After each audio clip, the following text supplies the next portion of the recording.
Tax में छूट की उम्मीद रखने वाले लोगों में निराशा है। इस वक्त की बड़ी खबर, टैक्स स्लैब में किसी तरह के बदलाव का ऐलान नहीं है। लॉकडाउन से परेशान लोगों को थी टैक्स में राहत की उम्मीद। सीनियर सिटीजन को इनकम टैक्स फाइलिंग से राहत है। 75 साल के पेंशन धारकों को इनकम टैक्स रिटर्न भरने से राहत है। ये इस वक्त की बड़ी खबर है और मैं आपको ये सीधे लेकर चलूंगा बिग वॉल पर। तब तक हम कोशिश करेंगे, निर्मला सीतारमण जी ने जो अभी प्रेस कॉन्फ्रेंस की है उसमें जो बाइट है अगर वो हो जाए तो लेकर आइएगा, जरा दिखाइए। यहां पर प्ले करें, यहां पर तुरंत। यहां पर बुढ़ापे की लाठी मजबूत, ये हमारा इसका देखें, आप इसको देखें। आम टैक्स पेयर्स निराश हैं, ठीक है।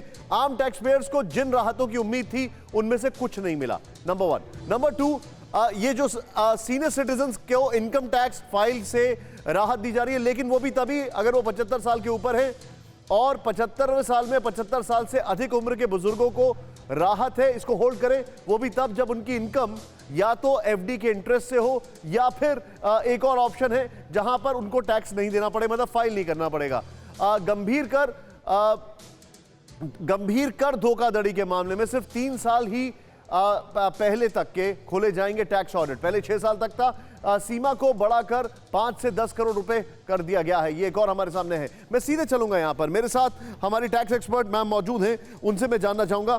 मैम, गौरी जी, इस पूरे मामले में देखिए, वो बड़ा पुरानी बात है ना कि हजारों ख्वाहिश ऐसी कि हर ख्वाहिश पे दम निकले।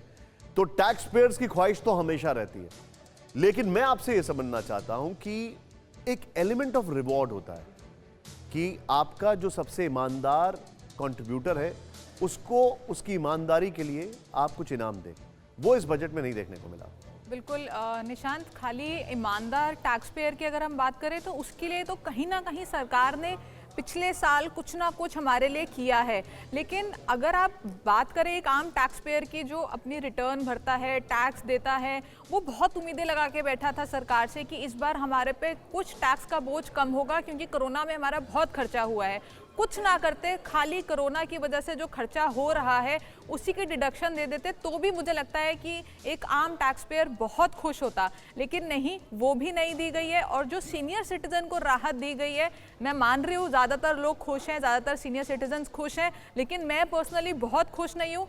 टैक्स फाइलिंग पे छूट दी गई है, टैक्स देने पे छूट नहीं है। टैक्स देने पे छूट देते हमारे सीनियर सिटीजन को, तब मैं मानती कि इस पे इन्होंने एक सीनियर सिटीजन को सलाम किया है, टैक्स पेमेंट पे छूट दी है और सलाम किया है। लेकिन यहाँ पे टैक्स फाइलिंग पे क्या इसकी वजह ये हो सकती है गौरी जी कि पिछले साल काफी ज्यादा टैक्सेस को लेकर चीजों में बदलाव किया गया था, बल्कि पिछले साल आई स्टैंड करेक्टेड, बहुत सारे चेंजेस आए थे टैक्स स्ट्रक्चर्स में, काफी सारी चीजों में।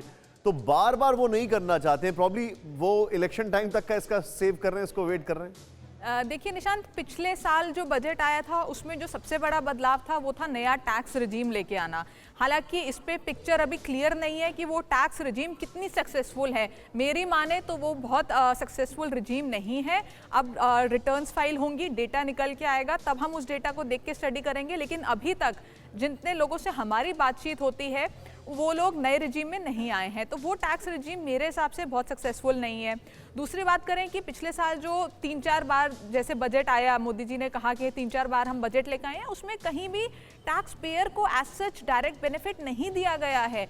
कॉर्पोरेट टैक्स रेट कम हुआ था पिछले साल, लेकिन इंडिविजुअल्स पे तो अभी भी हायर टैक्स रेट पे 30% प्लस सरचार्ज प्लस सेस और सब कुछ है। तो कॉर्पोरेट का जब टैक्स रेट कम कर दिया तो क्यों ना इंडिविजुअल्स, पार्टनरशिप फर्म्स, एलएलपीज, इनको क्यों इतने हाई रेट पे टैक्स करते हैं। पार्टनरशिप फर्म्स और एलएलपीज तो आज भी 30% फ्लैट रेट पे टैक्स हो रही हैं। उन्होंने क्या गुनाह किया है? ज्यादातर आम आदमी तो पार्टनरशिप फर्म या एलएलपी बना के चलता है, कंपनी तो बहुत कम लोग बनाते हैं।